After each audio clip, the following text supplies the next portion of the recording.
Hello, আসসালামু আলাইকুম আমার মুসলমান বন্ধুরা, মুসলমান মা বোনেরা, ভাইরা। আমি আপনাদের একটা বিশেষ বার্তা দিতে চাইছি বন্ধুরা, বিশেষ জানকারি দিতে চাইছি। এই জানকারিটা আমাদের মুসলমান সমাজের অনেকেরই জানা নেই, অনেকেরই এই বিষয়টাকে নিয়ে ভুলের মধ্যে রয়েছে, যেটা ঈমান ধ্বংসকারী বিষয়।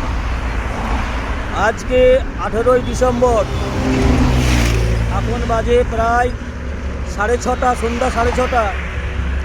তো আমার বন্ধুরা, ভাইরা, মুসলমান মা বোনেরা, ভাইরা, বন্ধুরা, আজকে 18 ডিসেম্বর আমাদের মুসলমান সমাজের মধ্যে অধিকাংশ মুসলমান ভাইদের, বন্ধুদের এই চিন্তা ধারণা আছে আগামী 25শে ডিসেম্বর থেকে বেলা বাড়ে। এইটা আমাদের সমাজে প্রচলন রয়েছে, তাই না? আমাদের মুসলমান সমাজের মধ্যেও এইটা ভরে দেওয়া হয়েছে, জবরদস্তি ভরে দিয়েছে। আর কিছু সাধারণ মুসলমান সেটাকে অ্যাকসেপ্ট করে নিয়েছে, মেনে নিয়েছে যে 25শে ডিসেম্বর থেকে বেলা বড় হয়, সাহেবের বড়দিন। না বন্ধুরা, এটা সম্পূর্ণ মিথ্যা কথা, সম্পূর্ণ ভুল ধারণা, সম্পূর্ণ কুফরি। এই বিশ্বাস যদি কোনো মুসলমানের মধ্যে থাকে, তার ঈমান নষ্ট হয়ে যাবে। অর্থাৎ বিগত 8ই ডিসেম্বর থেকে নিয়ে আজ 18 ডিসেম্বর, অলরেডি 6 থেকে 7 মিনিট বেলা বড় হয়ে গেছে।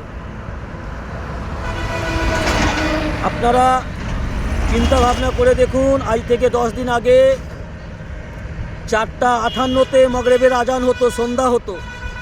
আর এখন সেটা 5:04 আজান হচ্ছে, অর্থাৎ 6-7 মিনিট বেলা বড় হয়ে গেছে। তো 25শে ডিসেম্বর থেকে সাহেবের বড়দিন হিসাবে বেলা বড় হয়, এমন বিষয়টা পুরোপুরি মিথ্যা, পুরোপুরি কুফরি। তো এমন চিন্তা ভাবনা যদি আমার কোনো মুসলমান ভাই ও মা বোনেদের মধ্যে থাকে যে 25শে ডিসেম্বরের পর থেকে বেলা বড় হয় সাহেবের বড়দিন উপলক্ষে, এই বিষয়টা আজ থেকেই পরিত্যাগ করে দিন। এই বিশ্বাসকে অন্তর থেকে, মাথা থেকে বের করে দিন, নচেত কিন্তু আপনার ঈমান ধ্বংস হয়ে যাওয়ার সম্ভাবনা আছে, ঈমান নষ্ট হয়ে যাবে। অর্থাৎ নিজের ঈমানকে বাঁচান, নিজের অন্তরের আকীদা, বিশ্বাসকে সঠিক করুন। ঈমান, দিন বড় করা ছোট করা আল্লাহর হাতে বন্ধুরা। দিন বড় ছোট হওয়া, দিনকে ছোট করা বড় করা, রাতকে ছোট করা বড় করা, এই বিষয়টা পুরোপুরি আল্লাহর হাতে এখতিয়ার রয়েছে, আল্লাহর ক্ষমতায় রয়েছে। 25শে ডিসেম্বর থেকে বেলা বড় হয়, এই বিষয়টা পুরোপুরি মিথ্যা। এই চিন্তা চেতনা মাথায় রাখবেন না বন্ধুরা, ঈমান নষ্ট হয়ে যাবে আপনার। আর ঈমান নষ্ট করার জন্য শয়তান সর্বদা আমাদের পিছনে লেগে থাকে, আমাদেরকে ব্যবহার করে, আমাদের ঈমানকে দুর্বল বানায়। তো বেলা অলরেডি 5-7 মিনিট বড় হয়ে গেছে বিগত 10 দিনের মধ্যে। তো বন্ধুরা দেখুন, আমি এখন মেছগ্রাম ওভারব্রিজের উপরে রয়েছি। কত সুন্দর নাজারা, আমাদের সোনার বাংলা, আমাদের প্রেমের বাংলা, আমাদের সুন্দর বাংলা। আর এই বাংলার সৌন্দর্যটাকে নষ্ট করবেন না। আমাদের রাজ্যের মাননীয় স্নেহের মুখ্যমন্ত্রী মমতা বন্দ্যোপাধ্যায় একটি সুন্দর নেত্রী এবং সুন্দর মেয়ে মানুষ। আমি আজ পর্যন্ত, আমার 46 বছর বয়স, 46+, আজ পর্যন্ত জীবনে কখনো কোনো দিন কোনো পার্টির ঝান্ডা হাতে ধরিনি। আর কখনো আগামীতে যে কতদিন বাঁচব, যে কটা দিন বেঁচে থাকবো জানি না, কিন্তু কারু ঝান্ডা হাতে ধরবো না। কিন্তু যেটা সত্য সেটা স্বীকার করব এবং সত্য অন্যের কাছ পর্যন্ত পৌঁছে দেবো। যেটা ভুল, যেটা গলত, সেটা অন্যের কাছে পৌঁছে দেবো এবং নিজেও ভুল থেকে বাঁচবো, ভুল পরিত্যাগ করব, ভুল পথ, অন্যায় পথ। ঠিক আছে বন্ধুরা, সুস্থ থাকবেন, ভালো থাকবেন।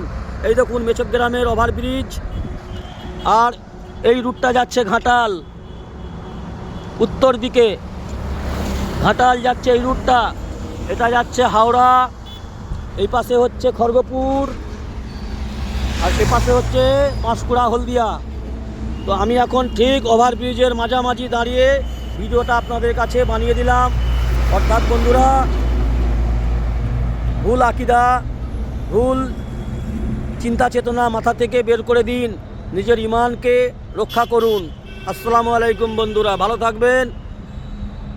আল্লাহর পথে আসুন, হককে জানার চেষ্টা করুন, ভুল পথ পরিত্যাগ করুন, অন্যায় পথ পরিত্যাগ করুন, বেদিনী ছেড়ে দিন, দিন ইসলামকে জানার, সঠিকভাবে জানার এবং মানার চেষ্টা করুন। আল্লাহ আমাদের তৌফিক দান করুন। আল্লাহুম্মা আমিন। আল্লাহ হাফিজ বন্ধুরা।